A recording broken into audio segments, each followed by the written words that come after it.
It was a dark and stormy night. The wind howled through the ancient trees, shaking their skeletal branches like ghastly fingers reaching for the heavens. Thunder roared in the distance, announcing the arrival of an impending storm. The small, isolated town of Ravenswood lay nestled in a valley, surrounded by dense woods and mist-covered hills. The townsfolk were accustomed to eerie nights, but little did they know that this particular rainy night would bring with it a terror beyond imagination. The Petersons, a family of 4, had recently moved into an old Victorian mansion at the edge of town. The imposing structure stood tall and foreboding against the backdrop of the stormy sky. The rain pounded against the windows like ghostly fingertips tapping on the glass. Mark Peterson, a historian fascinated by the macabre, had chosen the mansion for its dark history. The townspeople warned him about the house, speaking in hushed tones about the tragedies that had befallen its previous occupants. As the clock struck midnight, the power went out, plunging the Peterson mansion into darkness. Mark, his wife Emily, and their 2 children, Sarah and Tommy, huddled together in the flickering candlelight. The rhythmic sound of raindrops on the roof echoed through the house, creating an eerie melody that set everyone on edge. Unbeknownst to the family, a shadowy figure loomed outside, obscured by the relentless rain. It watched the mansion with hollow eyes, its intentions shrouded in mystery. Inside, Mark decided to tell his family a story to pass the time and dispel the growing unease. Legend has it, Mark began, that this mansion was built on an ancient burial ground. The spirits of the departed are said to wander these halls, seeking revenge for the disturbance of their final resting place. The family exchanged nervous glances, dismissing the tale as a mere product of superstition. Little did they know that the paranormal forces awakened by Mark's words were already at play. The temperature in the room dropped, and the atmosphere became thick with an otherworldly presence. As the night progressed, strange occurrences unfolded. Doors creaked open on their own, and chilling whispers echoed through the corridors. The family could hear footsteps in empty rooms, and shadows danced on the walls as if guided by an unseen hand. Emily, normally skeptical of the supernatural, couldn't shake the feeling that something was watching her. Meanwhile, in the town of Ravenswood, the storm intensified, and the rain showed no signs of letting up. The townspeople, nestled in their homes, felt a collective unease, as if the very air was charged with malevolent energy. Old Mrs. Thompson, the town's resident mystic, sensed a disturbance in the spirit realm and lit candles in an attempt to ward off the darkness. Back at the Peterson mansion, the family decided to investigate the strange occurrences. Armed with flashlights, they ventured into the ominous depths of the mansion, each step accompanied by the unsettling creaking of the wooden floorboards. As they reached the long-forgotten basement, they discovered a hidden door sealed with ancient symbols. Mark, driven by curiosity, pushed the door open. The room beyond was filled with relics from a bygone era. Creepy dolls, dusty books, and faded portraits lined the shelves. In the center of the room, an ornate mirror reflected their terrified expressions. Mark noticed an inscription on the frame that sent shivers down his spine. The mirror is a portal to the world beyond. Those who gaze into it may invite the spirits to cross over. Suddenly, the candles in the room flickered, and the temperature plummeted. The mirror seemed to come alive with ethereal light, revealing the tormented faces of the departed. The family recoiled in horror as ghostly figures emerged from the mirror, reaching out with spectral hands. Back in Ravenswood, Mrs. Thompson sensed the disturbance intensifying. She gathered the townspeople in the local church, where they would attempt to perform a ritual to banish the malevolent forces.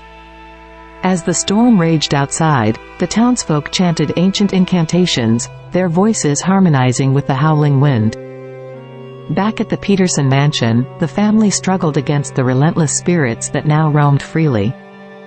The children screamed as ghostly hands grasped at them, pulling them towards the mirror. Mark and Emily desperately tried to close the portal, but the supernatural forces were too powerful. Just when all seemed lost, the chanting from the town reached the mansion. The townspeople's collective energy infused the air with a newfound strength. The spirits recoiled from the radiant energy, howling in agony as they were pushed back into the mirror. The portal closed with a deafening crack, leaving the mansion in an eerie silence. Exhausted and traumatized, the Peterson family emerged from the basement. The storm outside had subsided, and the moon peeked through the dissipating clouds. The townspeople, having completed their ritual, slowly dispersed, their faces etched with a mix of relief and dread. As the first light of dawn broke, the Petersons left the mansion, vowing never to return. The townspeople avoided the house, considering it cursed, and the events of that fateful night became a cautionary tale told to generations. The ancient mirror, sealed away in the depths of the basement, held the tormented souls within its confines, their whispers forever echoing in the haunted halls of Ravenswood. Story 2. The moon hung low in the ink-black sky, casting feeble light upon the dense, foreboding forest. A chilly wind rustled the leaves, and the air was thick with the scent of damp earth and decaying vegetation. Nathan, an experienced hunter with a weathered face and haunted eyes, trudged through the underbrush, his breath visible in the crisp night air. Nathan had heard whispers from the locals about a creature that stalked these woods, a monstrosity that defied description. They called it the Shadow Beast, a being that emerged from the depths of the forest only when the moon was at its zenith. As he ventured deeper into the heart of the wilderness, he couldn't shake the feeling that unseen eyes were watching his every move. The forest seemed to come alive with strange sounds, the eerie hooting of owls, the rustling of leaves, and occasional distant howls that sent shivers down Nathan's spine. He gripped the wooden stock of his rifle tightly, the cold metal providing a false sense of security. The tales of the Shadow Beast had fueled his curiosity, but now, alone in the heart of the unknown, doubt crept into his mind. Hours passed, and the moon reached its zenith, bathing the forest in an ethereal glow. Nathan found himself in a clearing, the trees forming a natural amphitheater. The silence was deafening, broken only by the rhythmic thumping of his heart. Suddenly, the air shifted, a subtle change that sent a chill down Nathan's spine. He felt an otherworldly presence, an unseen force watching him. He scanned the darkness, straining his eyes to pierce the shadows. A low growl echoed through the clearing, and Nathan's breath caught in his throat. He raised his rifle, scanning the surroundings for any sign of movement. The moon cast distorted shadows, playing tricks on his senses. And then, emerging from the darkness, the Shadow Beast materialized, a grotesque amalgamation of nightmare. Its eyes glowed a malevolent red, and its form seemed to shift and writhe, defying the laws of nature.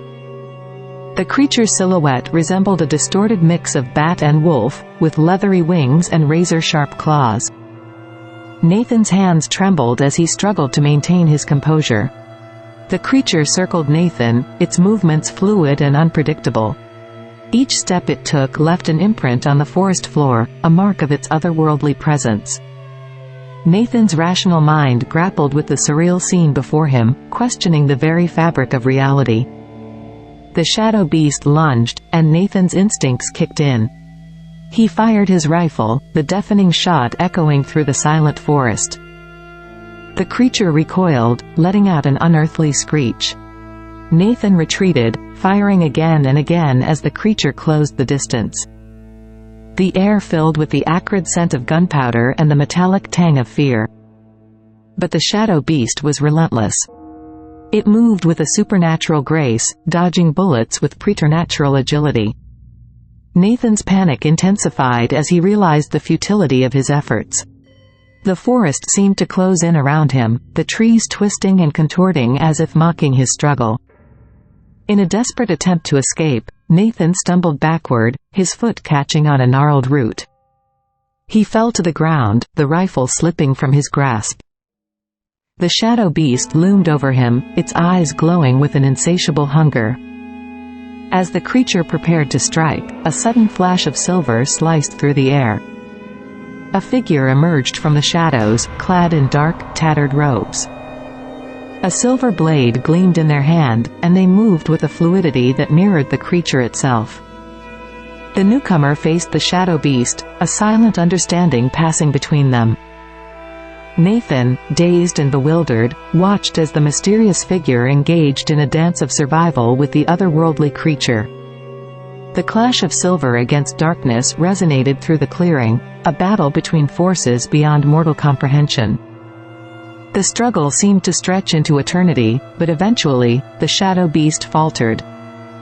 With a final, agonized howl, it dissipated into the shadows, leaving behind a void that swallowed the clearing. The mysterious figure turned to Nathan, their face concealed by the shadows of their hood. Without uttering a word, the figure vanished into the night, leaving Nathan alone in the clearing. The moon cast its dim light once again, revealing the fallen leaves and the imprints of the otherworldly struggle.